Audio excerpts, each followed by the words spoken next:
What are three practical tips that you would give someone to improve their memory? Yeah, I think the first one is be present.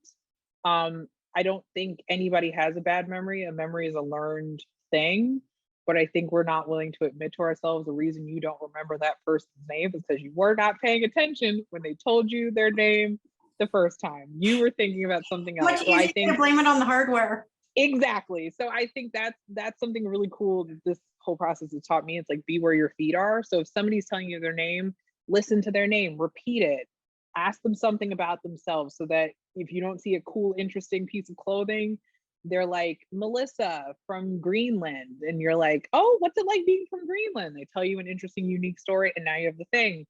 A little bit later in conversation, you're like, Melissa, that is such a good point. It's like it forces you to be present. So like first and foremost, just memory is a learned skill, but like we all got to be more present in the moment and actually engaged and listening and active in that.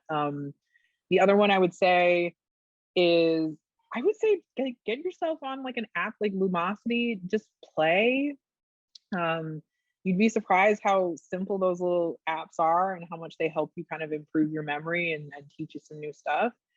And then the other one I would say, the other practical skill, I would say definitely the memory palaces.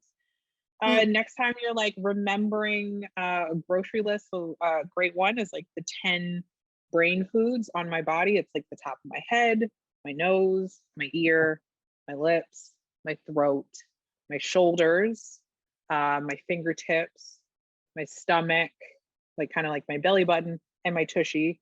When I think about the 10 locations, it's like when I think about brain superfoods, I see a big bowl of guacamole on the top of my head. So like I can peel off the top of my head, store some guacamole in there, get some chips. That's avocado. For the other one, I think of olive oil just pouring out of my ears, olive oil.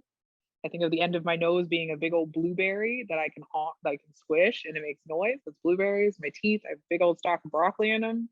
On my shoulders, I wear like leafy greens, like a big piece of kale, like linebacker shoulders. Mhm. My collar is where I keep a necklace of salmon.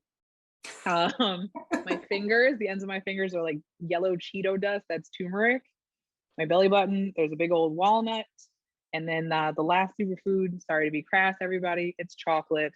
And obviously, location number 10 is your tushy. So next time you're trying to like remember an interesting list, kind of take those points on your body. And maybe next time you go to the grocery store, imagine a small, simple list of 10 items and place it around your body on different spots and see what you can do and at the end of it stop in one of the aisles, be like, I remembered all 10, or stop and be like, hey, I did really good, I remembered 5. Okay, next time I'm going to make it a more vivid image of like where this food in my belly button is stored. So yeah, those would be like my 3.